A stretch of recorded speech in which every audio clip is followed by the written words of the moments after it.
Hi, nung bata ako, walang ganitong notebook.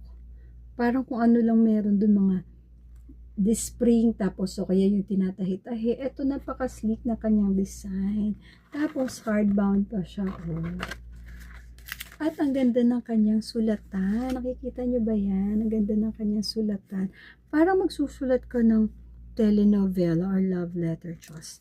Tapos madali lang siyang lipat-lipat ng page. Hindi hassle. Hindi kagaya ng ibang notebook na nagbabalki dito. O, diba? Tapos kung gusto nyo siyang pilasin, carry boom boom lang, madali lang. Basta yun ang nagustuhan ko sa kanya. So kung babalik siguro ako sa pag-aaral, ito ang pipiliin kong notebook, obviously. Napakamura pa, less than 25 pesos each. So, diba, sulit na. Pang hinihintay nyo mga mi, ilalagay ko na yung link dyan. Get yours now. Yan lang.